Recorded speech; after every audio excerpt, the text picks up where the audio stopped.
Salut la machine et j'espère que t'es au top. Dans cette vidéo, on va voir les différents types de mouvements. À commencer par le mouvement rectiligne uniforme et le mouvement rectiligne uniformément varié. Alors qu'est-ce qu'on va faire? On va d'abord voir les caractéristiques de ce mouvement, puis on va faire des petites applications pour pouvoir comprendre comment graphiquement sortir les informations nécessaires pour analyser ces types de mouvements. Allez, on est parti.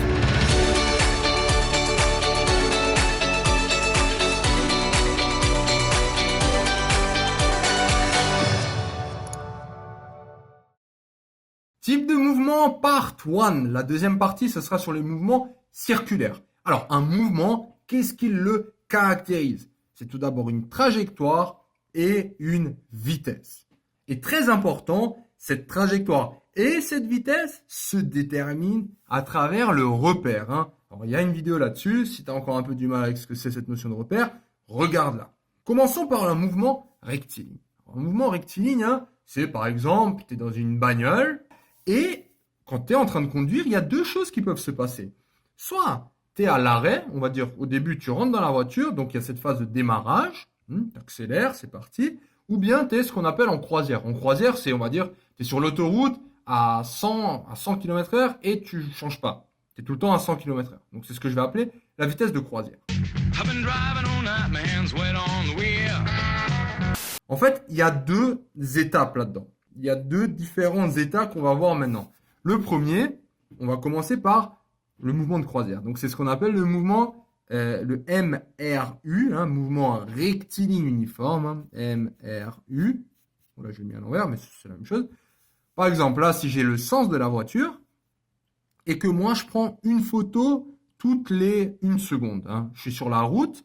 Donc, tu vois, là, je suis en train de parler du référentiel. Donc, je me situe sur un référentiel terrestre, sur la route, et je vois une voiture passer, et toutes les secondes, je prends une photo. Boum, boum, boum. Ce qui va se passer, c'est que la distance, là, cette distance, elle sera toujours régulière. Donc, j'aurai tout le temps, là, on va dire, je sais pas, 20 mètres, ou j'en sais rien, je dis n'importe quoi. Donc, ce qui est important, c'est que la variation, donc là, les positions sont tout le temps les mêmes. Donc, l'espace est tout le temps la même chose. Et en fait, ce qui se passe, c'est qu'au niveau de la variation, de la vitesse, on va voir que c'est une variation constante. Alors, un peu plus techniquement, comment il faut comprendre ça? Donc, pour le MRU, comme la vitesse est constante, il n'y a pas justement de variation de vitesse. Et petit rappel, il y a une vidéo là-dessus aussi, on sait que l'accélération, c'est rien d'autre que ce truc qui te paraît bizarre. Cette formule-là, ça veut juste dire, entre guillemets, c'est la variation de la vitesse sur la variation du temps.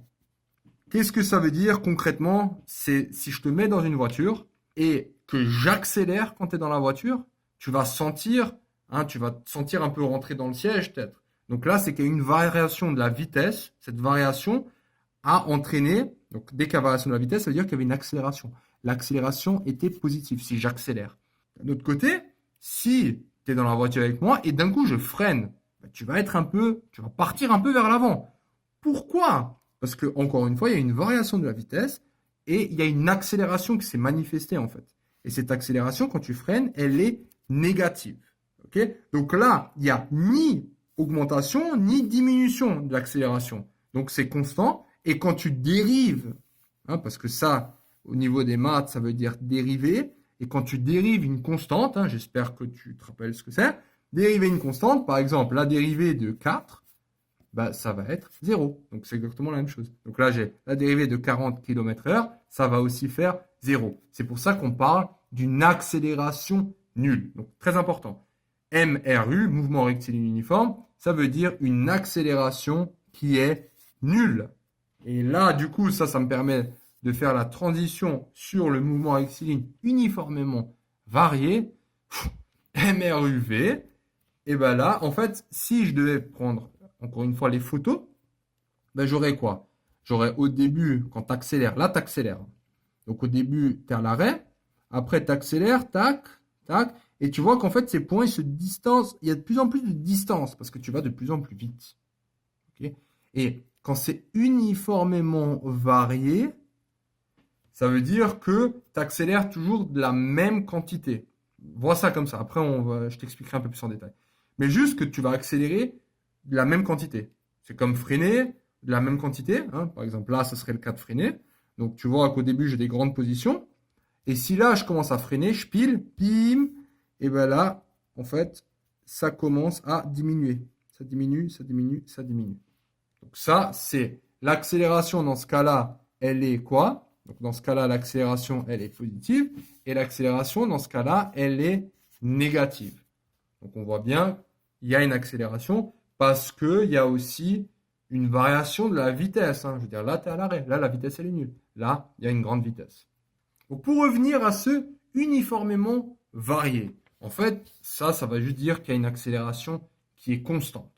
Tu vois, on varie, mais la variation sera toujours uniforme.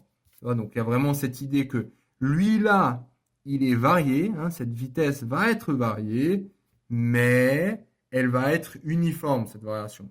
Hein. Donc ça, d'une certaine manière, le résultat qui sera là sera une constante. En fait, c'est ça l'idée. Alors, graphiquement, ça sera un peu plus simple de comprendre. C'est quand c'est uniformément varié, ça veut juste dire qu'il y a proportionnalité. Hein. Si tu regardes bien là, cette droite, hein, ça c'est une fonction linéaire. Donc on voit bien là qu'il y a une proportionnalité. Et ça englobe le terme uniformément varié. Donc, si ça maintenant c'est une situation réelle, quelles sont les phases qu'on observe ici? Alors, avant d'analyser un graphe, une chose très importante, c'est quoi? Quels sont les axes? Donc là, j'ai le temps, en secondes, et là, j'ai une vitesse. Donc, j'observe au début, j'ai une vitesse nulle, donc ça veut dire, tiens, je suis à l'arrêt. Et là, je gagne de la vitesse, je gagne de la vitesse, je gagne de la vitesse, je gagne de la vitesse, et je vois qu'à partir de là, ma vitesse, elle est constante. C'est ce que j'observe. Donc là, il y a une espèce d'augmentation, proportionnelle, linéaire, et ensuite, j'ai quelque chose de constant. Alors, par rapport à la réalité, on peut déjà dire que cette première phase, ce serait quoi? Ce serait justement une accélération constante. Hein, et je te rappelle, pourquoi? Parce que l'accélération, c'est bien la variation de la vitesse sur le temps. Donc là, on voit bien que cette variation, elle est uniforme, en fait, si tu veux. Tu vois, on varie tout le temps. C'est tout le temps, tu vois, c'est cet escalier, quoi. Ouais, c'est proportionnalité, j'ai pas besoin de te rappeler ça, quoi. Après, au niveau de la deuxième phase, ben, on va tout simplement avoir une vitesse constante, tu vois. Et là, c'est la vitesse qui est constante, pas la variation. La vitesse est constante. Du coup, si la vitesse est constante, c'est rien d'autre que un mouvement rectiligne uniformément varié, qui au passage a une accélération égale à 0 parce que exactement on dérive une constante. Alors maintenant, graphiquement, comment déterminer les valeurs, en tout cas pour le mouvement rectiligne uniformément varié, des vitesses? Comment on fait? Tiens, dans la première phase, donc commençons par la deuxième phase, la plus simple. Quelle est la vitesse ici? Quelle est la vitesse constante? Il suffit d'aller voir. Allez, 35 km/h. Mètres par seconde, pardon. Donc 35 mètres par seconde. Là, ça va vite, ça. Donc la phase numéro 2, hein, on sait que là, il y a une vitesse de 35 mètres par seconde. Ok, très bien. Et la phase 1, quelle était la vitesse?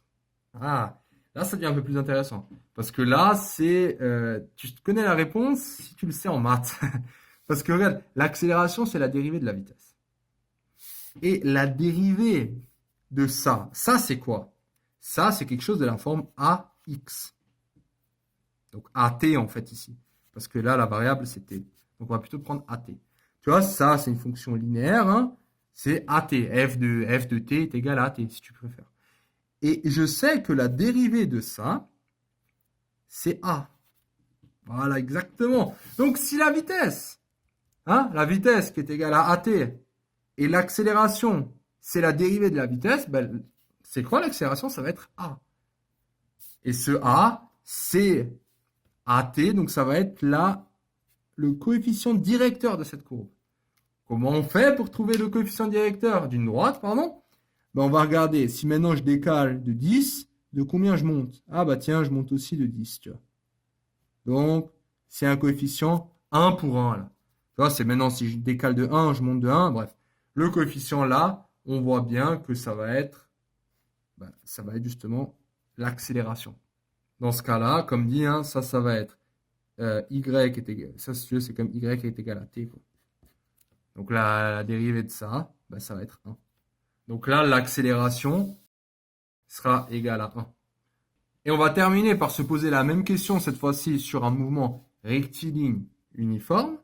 Donc, voici un exemple. Bah là, on sait une chose, hein, on sait que vu que c'est uniforme, hein, bah au niveau, il y a la vitesse est constante, exactement, donc l'accélération est nulle. Donc ça, c'est ce qu'on sait. Première chose, c'est ça. Comment on fait pour trouver la vitesse à partir de ça? Bah, ça va à partir de ce rappel. On sait que la vitesse, à son tour, c'est la dérivée de la position. Donc, la vitesse est constante, il suffit de déterminer en un point. Ok, t'es d'accord avec moi? Bah oui. Bah là, la vitesse, tout ça là, c'est constant. Donc au final, pardon, là on est dans ce cas-là, pardon. Dans ce cas-là, on sait que la vitesse, elle est constante, hein, vu que c'est un mouvement rectiligne uniforme. Donc il suffit que tu la détermines en un point et après tu sais, ah bah tiens, la vitesse est constante, donc c'est partout le même point. Donc c'est partout la même vitesse. Exactement. Donc moi, je choisis maintenant, tiens, je vais m'intéresser à la vitesse au point 3. Donc là, par exemple, je sais que ça va être ma première valeur, ma deuxième, ma troisième, ma quatrième, ma cinquième, ma sixième. Moi, ce qui m'intéresse, je vais m'intéresser au point 3. Donc je prends la vitesse au point 3. Et tu vas pouvoir appliquer cette formule. Alors cette formule, ça, c'est rien d'autre qu'une x4 moins x2, c'est juste une variation au niveau de x. Et là, ça va être le temps entre la variation. Entre 2 et 4, tu vas avoir, oui, tu vas avoir 2 unités de temps. Donc, tu vas prendre 2 fois la variation. Donc, voilà, là, je vais faire avec le dessin. Donc, si maintenant, j'ai dit que je veux la variation au point 3, donc 1, 2, 3, voilà. Pardon. Donc là, j'ai 0, 1, 2, 3, voilà, exactement. Donc, en fait, ce que je vais faire ici, pour avoir cette vitesse, je vais prendre cette position et cette position. Hein, je vais appliquer rien d'autre. Hein, je te rappelle, hein, si tu n'as pas vu l'autre vidéo, c'est V est égal à D sur T. Sauf que là, on ne me demande pas la vitesse moyenne, mais on me demande la vitesse au point 3. Donc, je vais faire ce que je peux faire de mieux. Je vais prendre ce qu'il y a après et ce qu'il y a avant. Donc, ça va être ma distance, tu vois. Lui, là, ça va être ma distance. Et lui, là, ça va être mon temps. Donc, je vais juste faire delta D, si tu veux, sur delta T.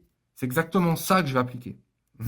Donc, c'est ce que j'applique ici. Donc, je vais prendre cette position moins cette position, donc ce qui ferait 8 moins 4. Et je divise par 2 unités de temps. Hein. Ça, c'est des unités de temps. Là, c'est 2, 3, 4. C'est les unités de temps. Donc, ne confonds pas les unités en mètres et les unités de temps. Tu vois, prises toutes les secondes. Donc, voilà. Donc, c'est juste ça. Hein. Donc, tu vas appliquer. Donc, ça va être 8 moins 4 sur 2. Ce qui fait 4 sur 2. Ça fait 2.